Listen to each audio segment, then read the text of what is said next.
et de la direction générale, et tous ces électeurs sont pris en compte et seront dans la liste de décembre 2024. Voilà ce que je peux vous dire, Monsieur le Président. Merci. Voilà maintenant ce que Eric Essou s'est dit aujourd'hui. Or, au lendemain de la dénonciation du professeur Maurice Kamto, voici ce qu'il disait. Écoutez comment il décrit le travail qu'il a précédemment dit que Maurice Kamto était dans ses droits, selon les prescriptions de la loi, mais maintenant il lui donne un coup de gueule très fatal. Écoutez comment il décrit le professeur Maurice Kamto. Les professionnels de la polémique feraient mieux de respecter la loi et de faire les requêtes auprès des commissions et révisions des listes pour mieux déprimer les médias de récrimination infondée. Voilà. Je vous avais également révélé que le directeur général de l'ECAM avait profité du prétendu toilettage pour écarter illégalement du fichier électoral pour défaut d'empreinte environ 120 000 citoyens, pourtant détenteurs du fameux récépissé d'inscription, preuve légale par excellence de leur inscription sur les listes électorales.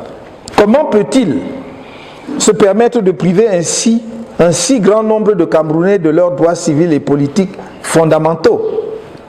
Car ce qu'on appelle système électoral biométrique au Cameroun est une énorme escroquerie de l'ECAM et ses soi-disant partenaires techniques allemands.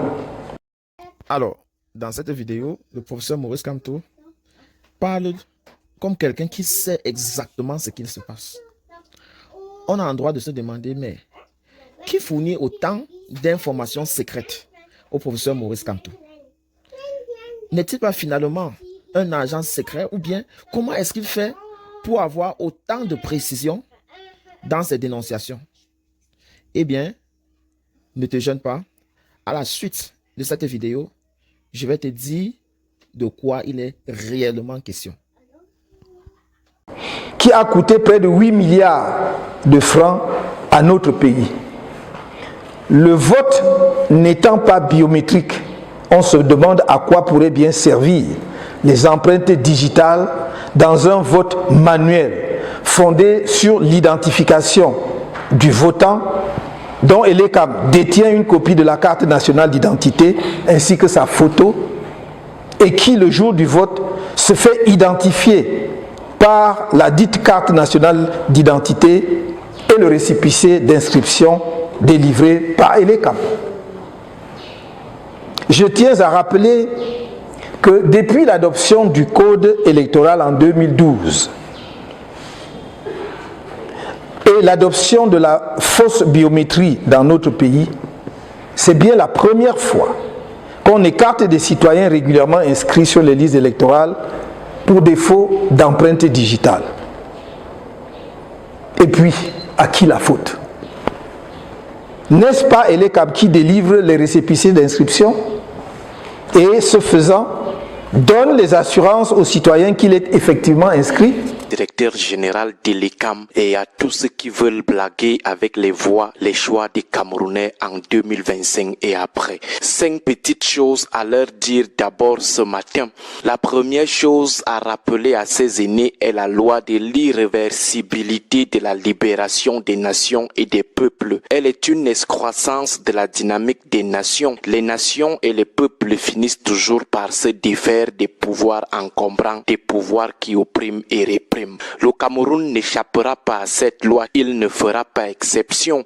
Même les dictatures les plus redoutées sont passées par là. Elles ont chuté et leurs tenanciers hués par la nation. Alors, vous qui pensez que votre monopole impérial, avec toute la brimade et tout l'orgueil qui vont avec, ne va jamais s'arrêter un jour, décrompez-vous. Il y a un temps à tout, un temps pour tout. Il y aura un après vous et rassurez-vous, si vous ne vous repentez pas à temps, la République et la nation vont vous huer et de votre vivant même. C'est une loi naturelle qui s'applique à tous les clans qui croient au pouvoir éternel. Le pouvoir peut être éternitaire mais jamais éternel. Même les dictatures féroces finissent toujours par tomber et les peuples finissent toujours par se libérer. Les Camerounais ne sont ni naïfs ni mous. Le poussin peut prendre tout son temps pour casser la coquille, mais il finit tout de même par la casser pour se libérer et seul, sans l'aide de quelqu'un. Le peuple camerounais est ce poussin. La deuxième chose, sachez que vous avez des enfants, des petits-enfants. Pensez au jour où vous ne serez plus de ce monde à leur côté. Vous ne serez plus là pour leur donner toutes les garanties. Les Camerounais que vous opprimez à cœur joie aujourd'hui les rencontreront dans les rues, des boutiques, des marchés, des mosquées ou des églises. Même si c'est en Occident, ces Camerounais, en les croisant, auront une seule image d'eux, les enfants de tels dictateurs.